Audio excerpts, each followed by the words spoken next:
Hello दोस्तों, स्वागत है आप सभी का अतुल्य आर्यस ऑनलाइन क्लासेस में। दोस्तों, रीट एसएसटी के आज के लेक्चर के अंदर हम बात करने वाले हैं धर्मनिरपेक्षता और सामाजिक न्याय के विषय में। ये जो टॉपिक है वो आपकी रीट एसएसटी की यूनिट नंबर 4 का पार्ट है। हम उद्देश्य का मूल अधिकार और मूल कर्तव्य को पढ़ चुके हैं। अंतिम रूप में इस यूनिट के अंदर जो हमारा बचता है वो है धर्मनिरपेक्षता और सामाजिक न्याय। वैसे तो देखिएगा दोस्तों, ये जो टॉपिक है वो हमारी उद्देशिका में ही शामिल था, प्रस्तावना में ही शामिल था, लेकिन इसने अलग से भी दे रखा है, तो हम इसकी अलग से भी बात कर लेते हैं कि धर्मनिरपेक्षता क्या है। सबसे पहले हम ये जानने की कोशिश करते हैं धर्मनिरपेक्षता क्या है। देखिए, यहाँ दो शब्द हैं हमारे पास में। पहले शाब्दिक अर्थ को देख लें, धर्म, और दूसरा है निरपेक्षता। निरपेक्षता का तात्पर्य है भी उस चीज़ से अलग रहना, यानी ऐसा व्यवहार होता है इसमें जो धर्म से निरपेक्ष, जहाँ पर धर्म से निरपेक्ष या तटस्थ रह करके व्यवहार किया जाता है उसे हम धर्मनिरपेक्षता का व्यवहार सामान्य भाषा में कह सकते हैं। धर्मनिरपेक्षता का अर्थ होता है किसी भी धर्म के मानने वाले के साथ भेदभाव न हो। धर्मनिरपेक्षता का तात्पर्य क्या है कि किसी भी धर्म को, यानी कोई भी धर्म को मानने वाला व्यक्ति है उसके साथ में किसी भी प्रकार का भेदभाव न किया जाए और सभी धर्मों का है जो समान दृष्टि से देखा जाए और सभी धर्मों का समान दृष्टि से आदर भी किया जाए। अब इसको समझ लीजिएगा दोस्तों कि धर्मनिरपेक्षता क्या है। ये कह रही है एक तो कि हमें कि धर्म के नाम पर किसी से भी किसी भी प्रकार का कोई भेदभाव नहीं करना है। अब यहाँ एक बात होगी कि हमें किसी के साथ में भेदभाव नहीं करना, लेकिन हमें किसी को जो है उच्च स्थान या निम्न स्थान भी नहीं देना है, यानी हमें सभी धर्मों का जो है समान दृष्टि से आदर करना है, समान रूप से आदर करना है। धर्मनिरपेक्षता का जो शाब्दिक अर्थ है वो हो गया धर्म से निरपेक्ष रहना। धर्म निरपेक्षता का शाब्दिक अर्थ अगर आपसे पूछा जाए तो वो होगा धर्म से निरपेक्ष रहना। निरपेक्ष रहने का तात्पर्य क्या है कि धर्म के मामले में कोई भी हस्तक्षेप न करना, यानी एक तो कि किसी का पक्ष न लेना और न ही किसी भी प्रकार का हस्तक्षेप करना। व्यक्ति या समुदाय की जो आस्था या धर्म में हो उसे बिना बाध्यता के अनुसार आचरण करने की छूट प्रदान करना ही धर्मनिरपेक्षता है। अर्थात हमने क्या कहा कि धर्म के मामले में किसी भी प्रकार का हस्तक्षेप न करना, कि आपका जो धर्म है आप उसको मानिए। राज्य जो है वो किसी भी प्रकार का कोई भी हस्तक्षेप उसके अंदर नहीं करता है, यानी कोई व्यक्ति या समुदाय उसकी जिस भी धर्म में आस्था है उसे बिना बाध्यता के अनुसार आचरण करने की छूट प्रदान करना ही धर्मनिरपेक्षता कहलाता है। अब हम बात करें भारतीय धर्मनिरपेक्षता की, तो सभी धर्मों को आदर व सम्मान देना भारतीय संस्कृति का जो है प्राचीन काल से ही विशिष्ट लक्षण रहा है। ये जो आज हम अपने धर्मनिरपेक्षता की बात करते हैं, ये तो भारतीय समाज का बहुत ही पुराना लक्षण है कि भारत ने सभी धर्मों का जो है समान रूप से हमेशा से आदर किया है, सहिष्णुता की नीति को अपनाया है। भारत एक धर्मनिरपेक्ष राज्य है क्योंकि यहाँ सभी नागरिकों को जो है स्वतंत्र रूप से धर्म को मानने व उसके अनुसार आचरण करने की स्वतंत्रता प्रदान की गई है। आप इसको इस तरह से देख सकते हैं कि हमारा जो समाज है, हमारा जो देश है, क्या उस पर किसी भी प्रकार का कोई धार्मिक प्रतिबंध लगाया गया है? बिल्कुल नहीं। किसी भी धर्म को विशेष स्थान दिया गया है? तो बिल्कुल नहीं दिया गया। क्या हम किसी भी व्यक्ति को किसी धर्म को मानने से रोक सकते हैं? नहीं रोक सकते हैं। और किसी भी धर्म को मानने के लिए किसी व्यक्ति को बाध्य कर सकते हैं? तो वो भी नहीं कर सकते हैं। क्या हमारे घर में जो हम धार्मिक रूप से कर्मकांड कर रहे हैं उनको रोका जा सकता है? तो उनको भी नहीं रोका जा सकता। राज्य किसी भी प्रकार से आपके धार्मिक मामलों में किसी प्रकार का कोई हस्तक्षेप नहीं कर रहा है। तो ये जो स्थिति है इसे ही हम धर्मनिरपेक्षता के नाम से जानते हैं। और भारतीय संविधान के अंदर जो है आधारभूत गुणों के अंदर धर्मनिरपेक्षता को शामिल किया गया है। दोस्तों, जब हमने प्रस्तावना पढ़ी थी तब भी हमने धर्मनिरपेक्षता का जो है रूप वहाँ पर देखा था, प्रारंभ में ही दे दिया गया है प्रस्तावना के अंदर। ये हम दो रूप से देखते हैं कि एक तो जो है किसी भी व्यक्ति के साथ धर्म के आधार पर कोई भेदभाव नहीं किया जाएगा, यानी सभी धर्मों को समान रूप से देखा जाएगा। दूसरा कि भारत का कोई राज्य धर्म नहीं है, यानी भारत किसी राज्य धर्म को घोषित नहीं करता है कि भारत का ये राज्य धर्म है। किसी भी प्रकार का कोई राज्य धर्म भारत का अभी तक भारतीय संविधान के अनुसार नहीं है दोस्तों। इसके बाद में हम बात करते हैं कि भारत एक धर्मनिरपेक्ष राज्य है, तो किस रूप में हम इसे देखते हैं।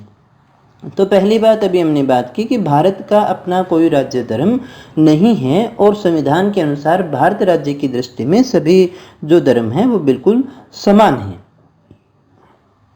भारत में संविधान द्वारा नागरिकों को ये विश्वास दिलाया गया है कि उनके साथ धर्म के नाम पर कोई भी भेदभाव किसी भी प्रकार का नहीं किया जाएगा, यानी धर्म के नाम पर उनको किसी भी सुविधा से वंचित नहीं रखा जाएगा, प्रवेश आदि से या किसी भी प्रकार का कोई जो सामाजिक लाभ है उनके अंदर जो है किसी भी प्रकार से धर्म को नहीं जोड़ा जाएगा और धर्म के आधार पर उनको किसी भी प्रकार से विभेदित नहीं किया जाएगा दोस्तों। इसके बाद में देखिएगा जो है संविधान का अनुच्छेद 14, संविधान के अनुसार हम देखें तो संविधान के अनुच्छेद 14 के अनुसार भारतीय राज्य क्षेत्र में, कहाँ की बात करते रहे हैं, भारतीय राज्य क्षेत्र में सभी व्यक्ति कानून की दृष्टि से समान होंगे और धर्म, जाति अथवा लिंग के आधार पर कोई भेदभाव नहीं किया जाएगा। जो हमारा समानता का अधिकार है वो ये कहता है कि भारतीय राज्य क्षेत्र में जो है धर्म, जाति, लिंग के आधार पर किसी भी प्रकार का कोई भेदभाव नहीं किया जाएगा दोस्तों। भारतीय संविधान द्वारा प्रत्येक नागरिकों को क्या है, अनुच्छेद 25 से 28 मूल अधिकारों में हमने ये देखा भी था, यहाँ पर जो है धार्मिक स्वतंत्रता का मौलिक अधिकार प्रदान किया गया है दोस्तों। देखिएगा हम कहें कि भारत एक धर्मनिरपेक्ष राज्य है तो कौन से अनुच्छेद हैं या हमारे संविधान की कौन सी ऐसी बातें हैं जो स्पष्ट करती है कि भारत एक धर्मनिरपेक्ष राज्य है। तो वहाँ पर हम ये देखते हैं कि भारतीय संविधान के अंदर जहाँ समानता की बात करता है वहीं धार्मिक स्वतंत्रता को जो है मौलिक अधिकार के रूप में भी डाला गया है, जो 25 से 28 तक है।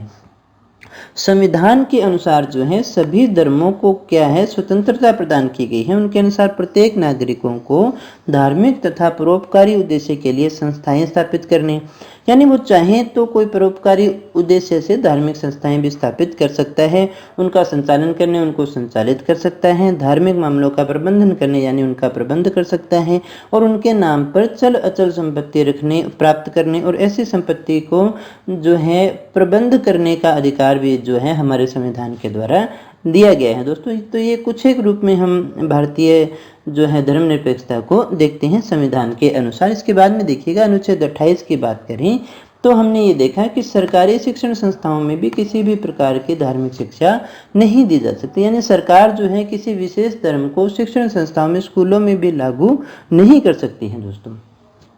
भारतीय संविधान द्वारा धार्मिक कार्यों के लिए किए जाने वाले व्यय को कर मुक्त भी घोषित किया गया है, यानी जो धार्मिक कार्यों के लिए जो खर्चा किया जाएगा उसको टैक्स फ्री भी घोषित किया गया है दोस्तों। इसके बाद में हम बात कर लेते हैं पंथ निरपेक्ष राज्य की। पंथ निरपेक्षता या जो धर्मनिरपेक्षता है उनको दोनों को हम एक ही रूप में देखते हैं। धर्मनिरपेक्षता या पंथ निरपेक्षता का जो अर्थ है वो है कि राज्य का अपना कोई राज्य धर्म नहीं है, यानी राज्य का कोई धर्म नहीं है और राज्य के प्रत्येक व्यक्ति को अपनी इच्छा के अनुसार किसी भी धर्म का पालन करने का अधिकार होगा। राज्य धर्म के आधार पर नागरिकों के साथ किसी भी प्रकार का कोई भेदभाव नहीं करेगा और धार्मिक मामलों के अंदर जो निर्णय लेगा वो भी विवेकपूर्ण निर्णय होने वाला होगा। राज्य सभी नागरिकों की स्वतंत्रता को सुनिश्चित करने के लिए कार्य करेगा। तो ये जो सारी विशेषताएं हैं जो पंथ निरपेक्ष राज्य की हुआ करती हैं, जो हमारे भारत की भी है, तो इस प्रकार से स्पष्ट होता है कि भारत क्या है, एक धर्मनिरपेक्ष या पंथ निरपेक्ष राज्य है। हालांकि कुछ एक मामलों के अंदर जो है अपवाद भी देखने को हमें मिलते हैं, लेकिन वो अपवाद इन्हीं के संरक्षण के लिए ही बनाए गए हैं दोस्तों। तो हम समझ चुके होंगे धर्मनिरपेक्षता या पंथ निरपेक्षता का जो तात्पर्य है वो ये है कि धर्म से क्या रहा जाए, निरपेक्ष रहा जाए, तटस्थ रहा जाए। धार्मिक रूप में न तो किसी भी प्रकार का भेदभाव किया जाना है और न ही धार्मिक मामलों में किसी प्रकार का हस्तक्षेप करना है दोस्तों। इसके बाद में जो अगला जो हमारा टॉपिक था वो था सामाजिक न्याय। सामाजिक न्याय की बात करें, देखिए पहले इस न्याय शब्द को समझ लें तो न्याय का अर्थ ही होता है किसी भी प्रकार का भेदभाव न किया जाने वाला। न्याय की बात तो कब हुआ करती है दोस्तों, जब एक को ज़्यादा मिल जाए दूसरे को कम मिल जाए, तो फिर वो कहता है कि ये कौन सा न्याय हुआ, इसे ज़्यादा मिला और मुझे कम मिला।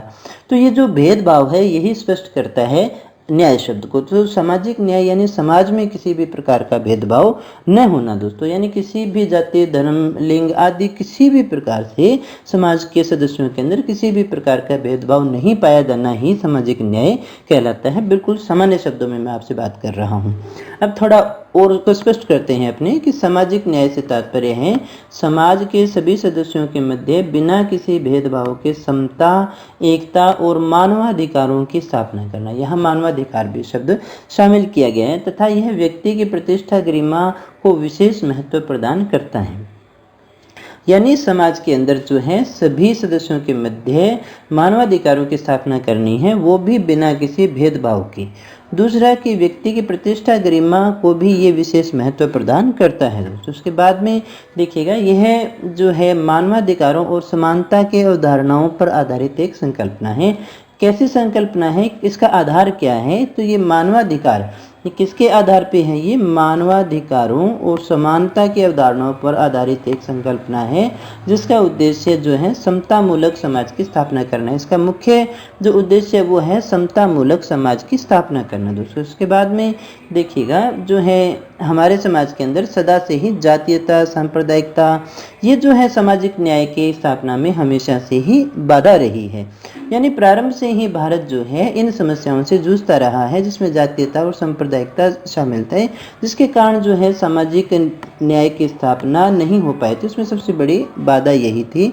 सामाजिक न्याय के अभाव के कारण ही जो है विदेशी ताकतें हमारी एकता और अखंडता को तोड़ पाई और हमें लंबे समय तक जो है गुलाम रहना पड़ा था दोस्तों। और इसीलिए भारतीय समाज में सदियों से ही सामाजिक न्याय के लिए संघर्ष होता रहा है, जारी भी रहा। और कई ऐसे समाज सुधारक भी आए जिन्होंने सामाजिक न्याय की स्थापना पर बहुत ज़्यादा बल दिया था दोस्तों। यानी सामाजिक न्याय की स्थापना किए बिना हमारी उन्नति संभव नहीं है दोस्तों, क्योंकि देखिए सामाजिक न्याय नहीं था, हमारे अंदर जातीयता थी, सांप्रदायिकता थी, तभी तो हमारी एकता और अखंडता अक्षुण्ण नहीं रह सकी। और उस एकता और अखंडता को बनाए रखने के लिए ही भारतीय संविधान में है जो सामाजिक न्याय की व्यवस्था की गई है दोस्तों। जिन राज्यों के अंदर सामाजिक न्याय का अभाव रहता है, यानी किसी भी देश या किसी भी राज्य के अंदर अगर सामाजिक न्याय का अभाव रहेगा तो वहाँ पर युद्ध, क्रांति, बगावत और विद्रोह की आशंका है जो हमेशा बनी रहती है। कभी भी विद्रोह हो सकता है अगर सामाजिक न्याय नहीं है। तो किसी भी राष्ट्र के अंदर, देश के अंदर या किसी भी समाज के अंदर यदि युद्ध, क्रांति, बगावत हम देख रहे हैं तो कहीं ना कहीं वो स्पष्ट करता है कि उस समाज के अंदर सामाजिक न्याय का अभाव है दोस्तों। इसके बाद में हम देखते हैं भारतीय समाज और सामाजिक न्याय। भारतीय समाज में किस प्रकार से सामाजिक न्याय की व्यवस्था की गई है।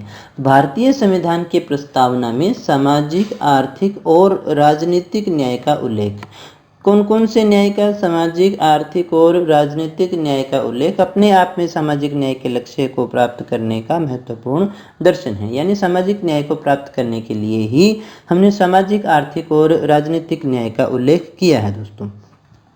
हमारे संविधान के अंदर जो है केवल उदारवादी तत्वों को ही शामिल नहीं किया गया है, यानी केवल उदारवादी ही नहीं है हमारा संविधान, बल्कि ये सामाजिक न्याय से भी जुड़ा हुआ है।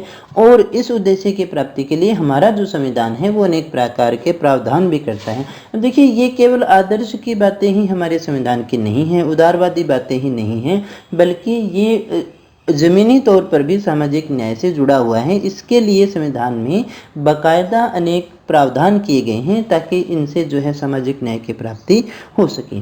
अब देखिए इसके अंदर कौन कौन से जो हैं प्रावधान हैं उन सभी की हम बात यहाँ करने वाले हैं। तो सबसे पहले देखिए समानता के अधिकार को जो है मौलिक अधिकारों के अंदर शामिल किया गया, यानी हम सभी समान हैं। इसको केवल कहा नहीं गया है, एक आदर्श बातें नहीं हैं, बल्कि ये हमारे मौलिक अधिकारों में शामिल किया गया है। अगर समानता का अधिकार हमें नहीं मिलता है तो हम उसके लिए जो है कोर्ट में जा सकते हैं, उसके लिए हम न्याय की मांग भी कर सकते हैं, क्योंकि वो हमारे मौलिक अधिकारों में शामिल है दोस्तों। संविधान को जो बनाने वाले थे, निर्माता थे, उनका मानना था कि समानता के अधिकार से सदियों से अत्याचार जो शहरे जो वर्ग हैं उनकी स्थिति में सुधार लाना जो है केवल समानता के अधिकार से संभव नहीं है दोस्तों।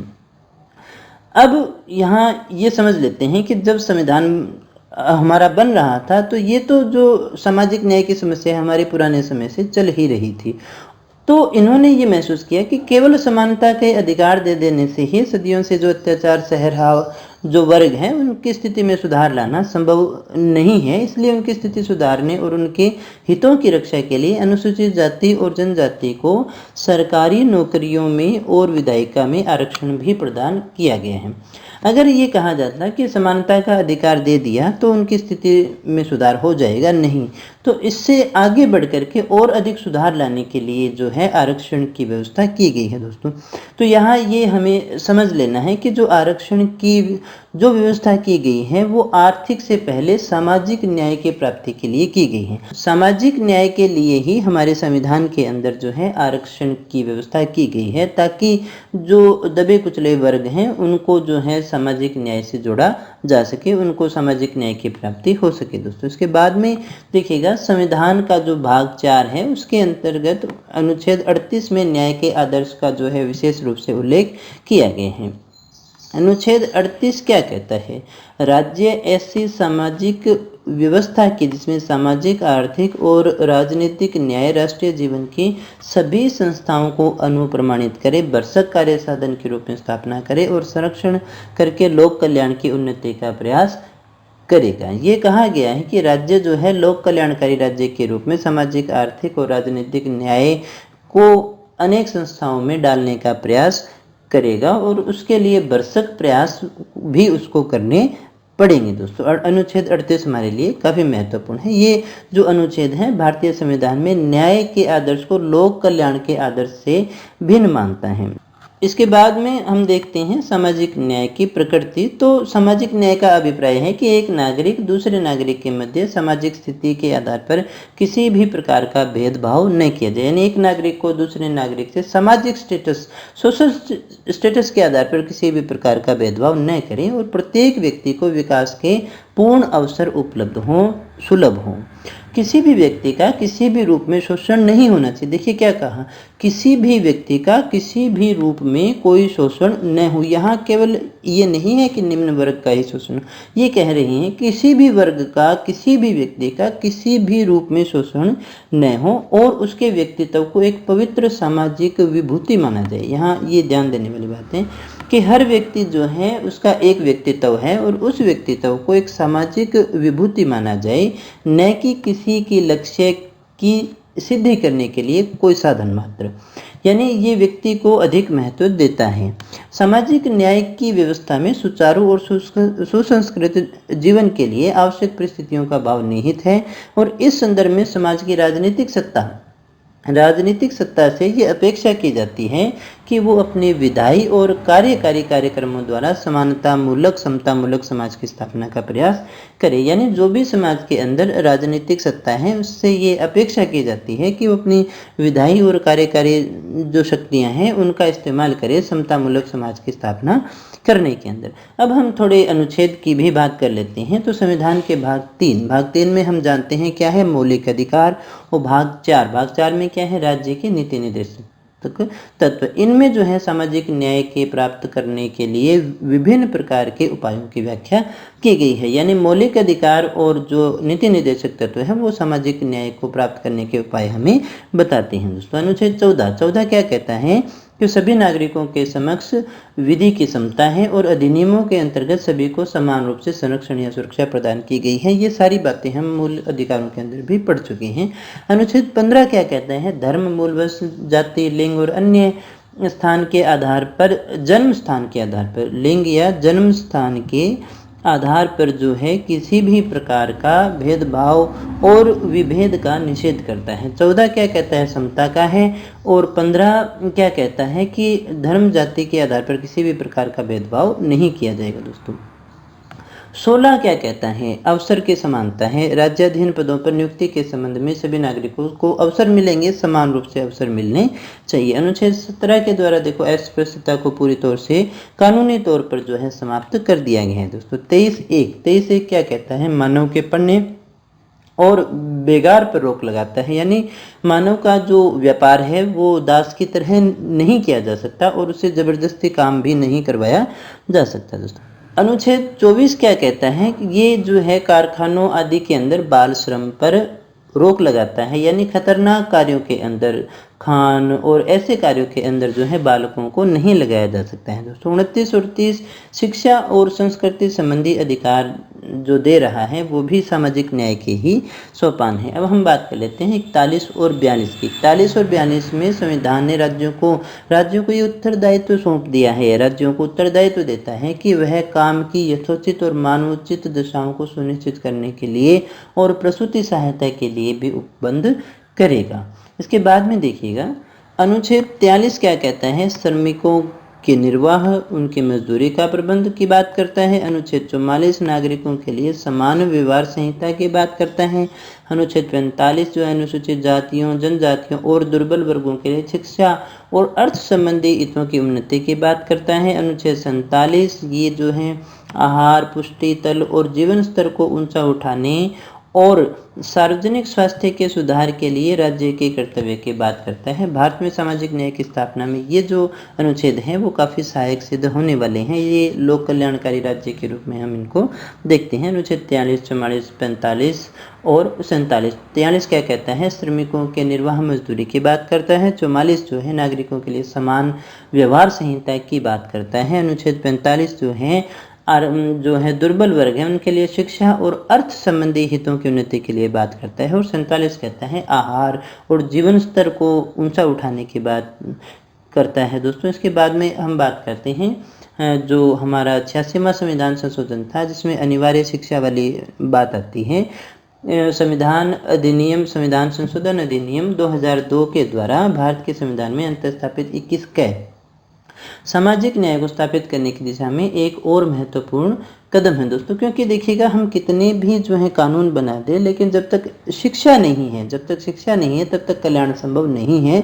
इसलिए जो है शिक्षित करने के लिए ये कानून जो है बनाया गया है। इस अनुच्छेद के अंतर्गत राज्य कानून द्वारा निर्धारित करेगा कि 6 से 14 वर्ष की आयु के सभी बच्चे मौलिक अधिकार के रूप में निःशुल्क और अनिवार्य शिक्षा प्राप्त करेंगे। ये जो अनुच्छेद है वो अगस्त 2009 को संसद में अधिनियमित हुआ और 1 अप्रैल 2010 को लागू किया गया था दोस्तों। अब हम इसकी थोड़ी समीक्षा के रूप में देख लेते हैं। तो क्या इन कानूनों से लाभ हो पाया?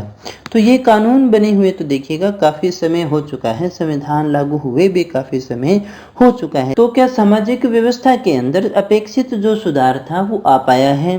अपेक्षित नहीं आ पाया दोस्तों। सुधार हुआ है, हम ये नहीं कहेंगे कि बिल्कुल भी नहीं हुआ, लेकिन जितनी अपेक्षा की गई थी उतना नहीं हो पाया है दोस्तों। इतने सारी व्यवस्थाओं के बाद में भी जो सामाजिक रूप से पिछड़ा हुआ, स्पेशली हम बात करें ग्रामीण क्षेत्रों में निवास करने वाला जो सुविधा विहीन वर्ग था, न्यायपूर्ण जीवन जो है वो आज भी जी रहा है।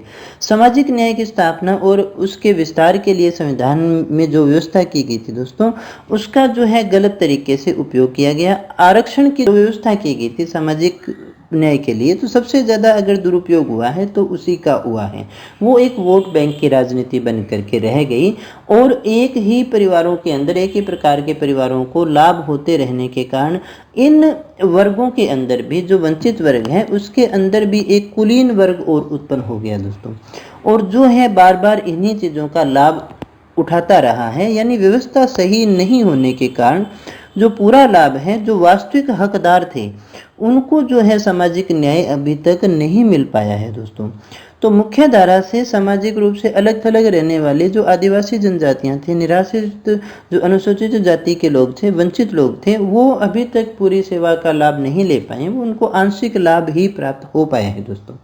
सामाजिक न्याय के लिए सर्वाधिक महत्वपूर्ण है कि सहृदयता से वंचित वर्ग का सामाजिक उत्थान हो, तभी जो है भेदभाव से परे सामाजिक न्याय के सिद्धांत का सुफल हमें प्राप्त हो सकेगा दोस्तों। देखिएगा सामाजिक ध्रुवीकरण, जातिवाद, वोट बैंक की जो राजनीति थी वो सामाजिक न्याय के मौलिक सिद्धांत के बिल्कुल विपरीत है। यानी ये जो है बाधा पहुंचाती है सामाजिक न्याय के अंदर। सामाजिक रूप से पिछड़े वर्ग को केवल आरक्षण देने से ही सामाजिक न्याय की व्यवस्था नहीं हो सकती है दोस्तों। हमें इस वर्ग को मानसिक और शैक्षणिक विकास के सतत सार्थक प्रयास से ही इन संकीर्ण सामाजिक क्रियाकलापों से मुक्त करना पड़ेगा। यानी ये जो वर्ग है मानसिक और शैक्षणिक विकास के सतत और सार्थक प्रयास से ही इन चीज़ों से मुक्त हो सकता है। दोस्तों ये केवल आरक्षण देने से समाप्त नहीं हो सकता। शैक्षणिक प्रावधान भी हालांकि किए जा रहे हैं, लेकिन मानसिक और शैक्षणिक विकास भी उतना ही आवश्यक है। जब तक ये नहीं हो पाएगा पूरी तरह से लाभ नहीं मिल पाएंगे दोस्तों। इसलिए सामाजिक न्याय के लिए वंचित वर्ग का सामाजिक उत्थान और मानसिक विकास आवश्यक है। दोस्तों इस चीज़ को ध्यान रखिएगा कि हमें उन्हें मानसिक रूप से भी विकसित करना पड़ेगा। दोस्तों तो ये था हमारा आज का टॉपिक, जिसमें हमने धर्मनिरपेक्षता और सामाजिक न्याय की बात की। अगली क्लास के अंदर हम बात करेंगे संसद, और संसद के अंदर हम पढ़ेंगे राष्ट्रपति और उपराष्ट्रपति को। रीट के बहुत सारी जो टेस्ट सीरीज हैं वो हमारी एंड्रॉयड ऐप पर फ्री अवेलेबल हैं। अगर आपने इनको ज्वाइन नहीं किया है तो आप हमारी एंड्रॉयड एप्लीकेशन को डाउनलोड करके हमारी टेस्ट सीरीज को ज्वाइन कर सकते हैं और उनका लाभ उठा सकते हैं। दोस्तों हमेशा की तरह इस क्लास की जो पीडीएफ है वो आपको हमारी टेलीग्राम चैनल या हमारी जो ऑफिशियल वेबसाइट है वहाँ पर आपको मिल जाएंगे। वहाँ से आप इनके नोट्स को डाउनलोड कर सकते हैं पीडीएफ के रूप में। अगर आपको क्लास अच्छी लगी हो, कुछ आपने सीखा हो, तो इसे लाइक कर देना, अपने दोस्तों के साथ में शेयर भी कर देना। दोस्तों अगर आप चैनल पे पहली बार आए हो तो चैनल को सब्सक्राइब कर लेना और बेल आइकन ज़रूर दबा लेना, ताकि नई क्लास आते ही आपको नोटिफिकेशन मिल जाए। मिलते हैं अगली क्लास में, तब तक बने रहिए हमारे साथ। Thank you very much.